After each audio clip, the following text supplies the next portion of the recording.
my IG name join. The longer this goes on, the more the shadier it starts to look. Yeah. Meet 19-year-old Danquez Anderson, a teenage killer who just realized his victim live-streamed his own murder. And now, Danquez can do nothing but sit back and watch as his life falls apart. Y'all got a live video? Y'all heard my name? Yes, we got the live video. Y'all heard my name on the video? Would you stop? Would you just stop? I'm trying to ask y'all a question. Did y'all hear my name? I'm telling you, we don't have to tell you everything we got. You wouldn't be sitting your ass in this chair if we didn't have what we have right now. Guess what? You'll see it when you go to court and you're sitting there on trial for first-degree murder. That's when you'll see it. Late into July 15th, 2020, 16-year-old Joshua Purcell was on his way to confront Danquez Anderson and his family, as many of his friends had done in the past. But this time he decided he was brave enough to live stream his actions on his Instagram profile. Oh, wow. What he did not know was that Danquez was watching and would soon confront him close to the parking lot of Bethel AME Church. This is where the live stream quickly went from capturing a neighborhood feud to a murder scene, as Danquez opened fire on Joshua. Within minutes, he had been shot a total of 4 times, and by the time first responders arrived, Joshua was dead. Now the biggest challenge was to figure out whether this was self-defense or murder. On the surface, the live stream may have made it seem like the answer was obvious, but this was far from the situation at hand. For all detectives knew, Joshua could have been the one to pull a gun first, as the live stream only captured the audio of an argument followed by gunshots. They needed to know more about Danquez's intentions and the muddled history between him and Joshua. Consequently, he was called for an interview several times, but the most notable one would be on March 24th, 2021, the footage of which has been provided to us by the Tallahassee Police Department, Florida. I know if I go back and ask you what were you doing on July 15th of 2020, you're not going to know, because I wouldn't know what I was doing unless there's a big event that happened that day. And then that it would be clear to me.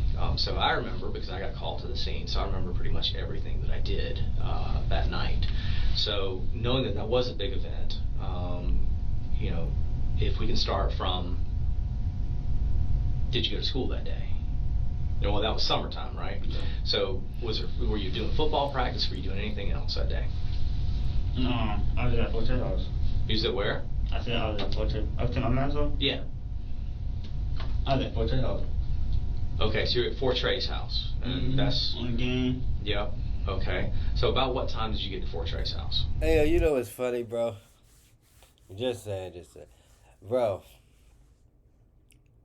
why do all these guys be having names similar to, you know, famous rapper? They have their favorite rapper names, and then they be calling out 4K Trey. What are you trying to talk about? Any young? Like, did you spend the night there the night before? I think I was already at Fort Trey House. Yeah. I always build. Yo, killed the guy.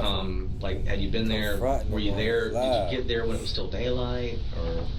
Ain't no fighting going on out here. Like, you know, were you there at lunchtime? Just kind of trying to figure out when you got to Fort Trey's house.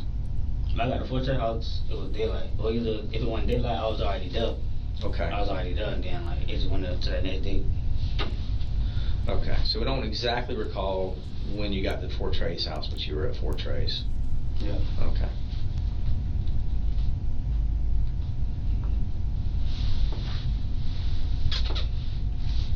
All right, so what's the relationship like Trey? He's just some dude that y'all hooked up with, you and your brothers, or what? Fort Trey, I knew Fort Trey, like he was always look out, make sure we out of trouble, make sure we go to school, get us what we need and shit, like we'll make sure we straight. Gotcha. Right. So at what point during the night did you become aware of the incident that had happened close to your house, the shooting and all that? It was like, cause I was asleep. It happened. Boom. I guess it happened. Then like, after that, I was like, where you at? Nah, no, it happened. Then my brother like, where you at? I guess he heard shots like close by the crib. He probably ain't know who that was, so he probably like, where you at? What? Then I'm at Fort Trey House. What up? Fort Trey. Then he asked me, he hear the shots, cause it's like. You ain't gonna hear him though. If you wasn't AP, you ain't finna hear no. You ain't finna hear no. Yeah. So I'm like, nah, I ain't hear nothing. So I guess somebody had and got shot. But he asked me where I was at Fort Trey House though. Did he tell you where he was at the time? Okay. But then Y'all had his phone, right? Yeah. Y'all could, right. The individual that Danquez refers to here is his brother, Daniel Anderson, not to be confused with his other brother, Danny Anderson. Both of them initially tried to cover for Danquez, saying that he was genuinely at his friend's house, but later admitted that this was not the truth. Rather, Danquez was at his own home watching the live stream. This was also corroborated by Danquez's mother, Stephanie Leland. But on the other hand, Daniel did make a welfare call to Danquez, which makes it difficult to know for sure where he was that night. For now, he is likely using this call as a basis to place himself as far away from the crime as possible. And things are about to get even more confusing once Danquez is asked about the shooting itself. So, alright, so at what point did you become aware of kind of what had occurred? Because you know there was an Instagram Live that was out. When, after that happened, everybody posted, they was like, make sure people down the street at the church.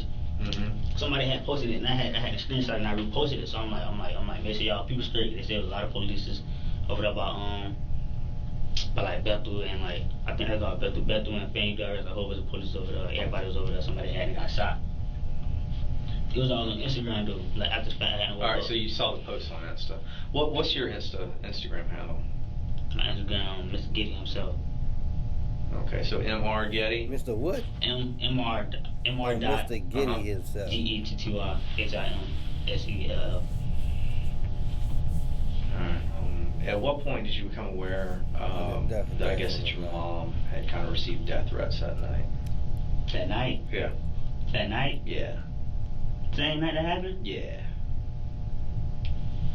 I ain't never known about that. Yeah. It was enough that there was enough happened that night, kind of people coming on strong against her, thinking that Getty Mob, her sons. Woman had told me about somebody she took little Danny and they went to your sister's house because they were scared to be at the house. So you didn't hear nothing about that night? Mm-mm. Okay. Alright. So, I ain't even talked to my mama that night. yeah. Like, I ain't even had no phone then. So earlier that day, alright, we've got pretty decent information that you and Jameek were together earlier that day. You remember seeing Jameek that day? Jameek? Yeah. No. Right, they were saying somebody to fight. I'm trying to hear about what they talking about. Somebody to fight. Somebody had a fight a couple hours before. Had you been with Jameek that day? Mm-mm. Okay.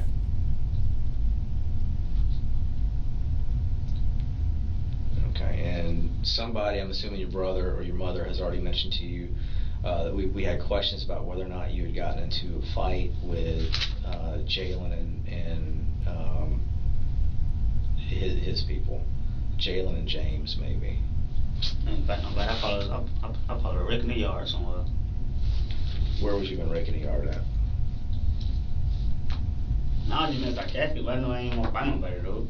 I just been sarcastic, don't be wrecking up yards. I gotcha, but so that's kind of what we're looking at. So if there was an altercation between you, if these guys jumped Jameek, and we've already had people tell us that happened. Mm-hmm. Some of the people involved in that incident have already told us that happened. So I'm asking for kind of your take on that situation. But you're telling me that there was these guys didn't jump you. No, anybody jumped me. Ain't nobody touched me that day. I ain't get hit up that day on nothing. Okay.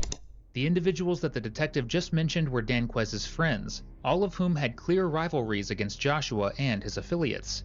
This was because of a particular incident that occurred on June 12, 2020, just a month before Joshua's death.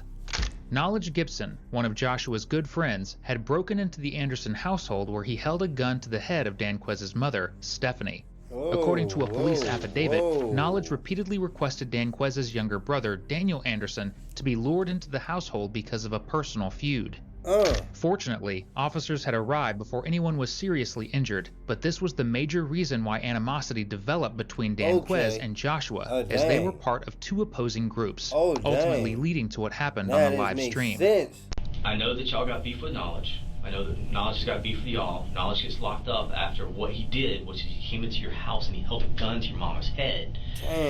And now these people that are tight with Knowledge are on live saying, we're coming to your house, we're bringing fire, we're gonna f some shit up, we know where you live.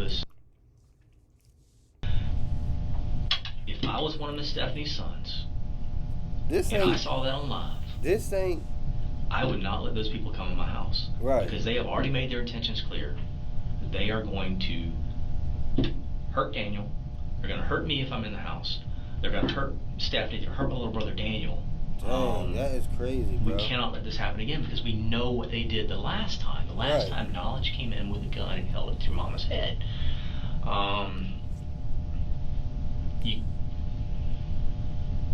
If I don't get on Facebook, okay, but let's just say that I'm in my house and somebody is walking down the street and they start yelling threats, I'm coming to your house, I'm going to kill your wife and your kids.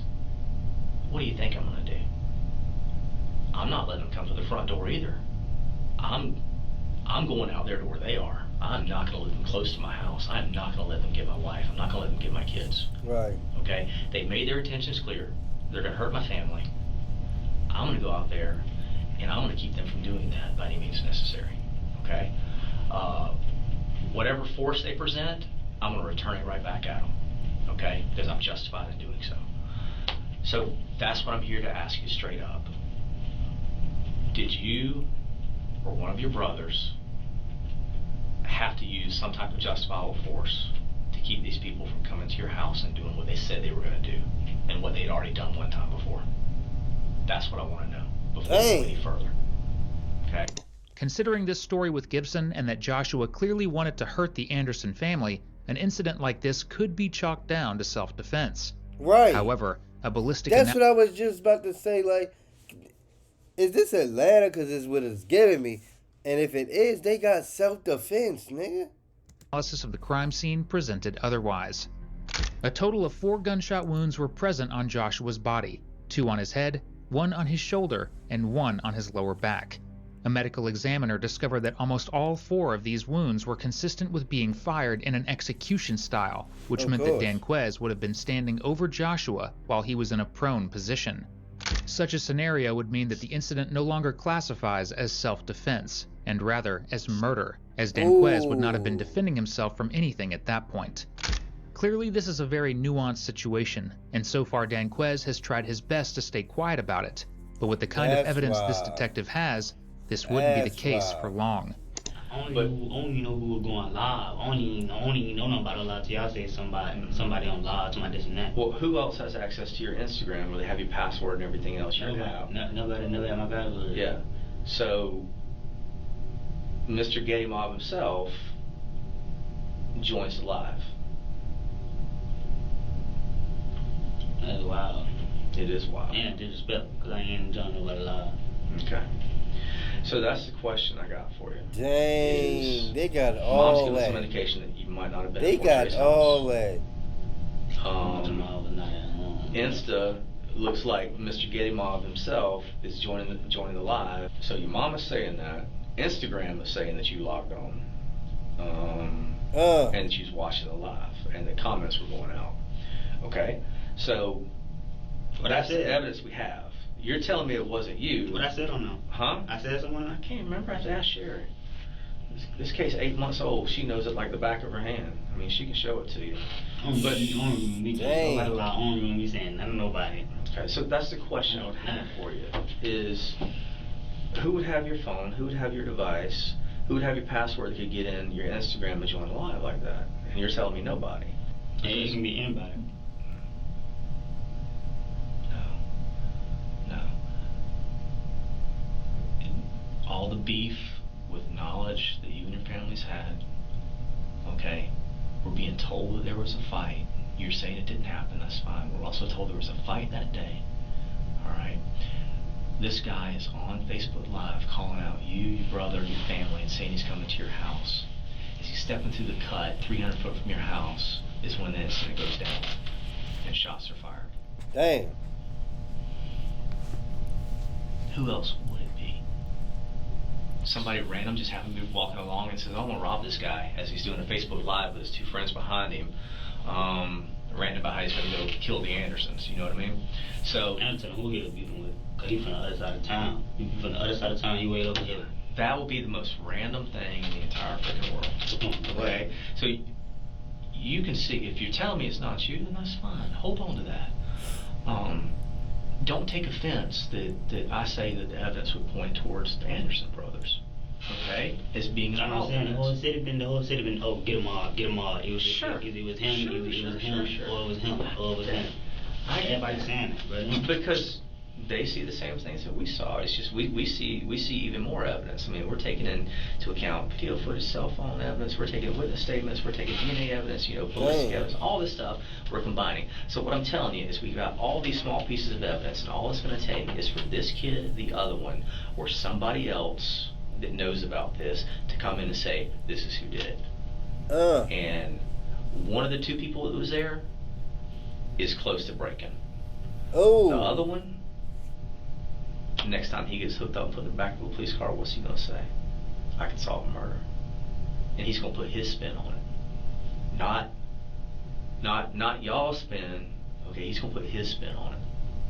But he's going to tell us who pulled the trigger, because it's beneficial for him. The other kid wants to do what's right because he's eating his heart up. It's ripping his soul out. The other one, he's going to do it to protect himself. Next time he gets arrested, he's going to give it up. He getting all in No his doubt. head, man. So one way or the other, one of those two dudes, in the very near future, is going to say who pulled the trigger. All right? One of them is going to put his own spin on it. The other one is like, yeah, that's where we're at. And all it's going to take is it's going to be that one eyewitness or that one witness that knows what happened to come forward and put a name in front of us, put a face in front of us, and then we've got all this evidence pointing towards the Andersons. That one little thing is going to be all it takes, okay, to lock somebody up. And because nobody from, and I'm just going to say the other side because you're saying it wasn't you, nobody from the other side is stepping forward and saying, you know what, yeah, these guys were coming to our house. They already threatened us one time before, held a gun to Mama's head. They're on live, talking about what they're going to do to us when they get there.